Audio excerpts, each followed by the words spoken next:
नमस्ते सभी को, मैं हूँ सृष्टि और आज हम भगवद गीता चैप्टर 6 ध्यान योग के श्लोक 41 को कवर करने वाले हैं। रोज की तरह पहले मैं संस्कृत में श्लोक को पढ़ूंगी, उसकी इंग्लिश ट्रांसलेशन को देखेंगे और मीनिंग को समझेंगे। तो चलिए शुरू करते हैं।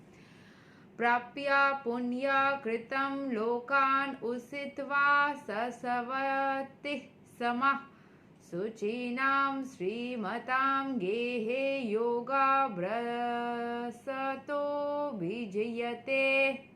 The unsuccessful yogi, after many years of enjoyment on the planets of the pious living entities, is born into a family of righteous people or into a family of rich aristocracy.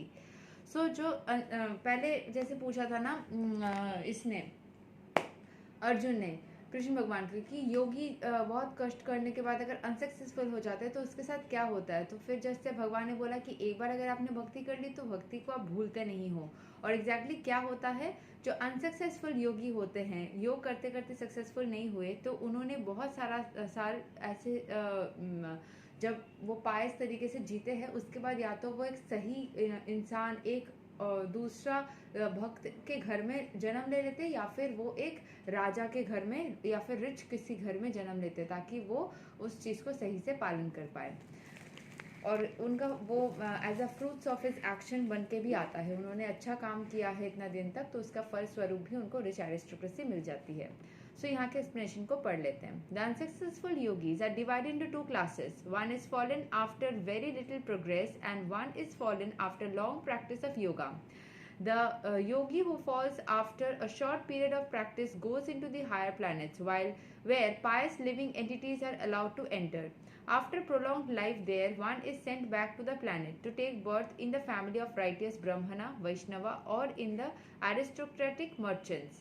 The real purpose of yoga practice is to achieve the highest perfection of Krishna consciousness, as explained in the last verse of this chapter. But those who do not those who do not persevere to such an extent and who fail because of material allurements are allowed by the grace of Lord to make a full utilization of their material propensities. क्योंकि वो rich aristocracy में जा रहे थे, उनके पास सारे allowances है, जिसके मतलब उनके पास वैसे सारे एमिनिटीज़ है and they have all the privileges, जिसको यूज़ करके वो वापस से अपने धर्म को सही कर सकते हैं। ठीक है, तो या फिर अपने धर्म के पाथ में अग्रसर हो सकते हैं। So, and after that, they are given an opportunity to live prosperous lives in the righteous or aristocratic families. Those who are born in such families may take the advantage of the facilities and try to elevate themselves to full Krishna consciousness. तो इसीलिए दिया जाता है ताकि वो उस family में birth लेने के कारण से उस मतलब they can utilize the power and the मतलब जो भी प्रिविलेजेस मैंने बताया, एंड वो कृष्ण कॉन्शियसनेस में या भक्ति में आगे बढ़ पाए। ये था श्लोक number 41 of Bhagavad Gita chapter 6 Dhyana योग का। अगले वीडियो में हम श्लोक 42 को कवर करेंगे। तब तक के लिए हरे कृष्ण, राधे राधे, जय श्री राम।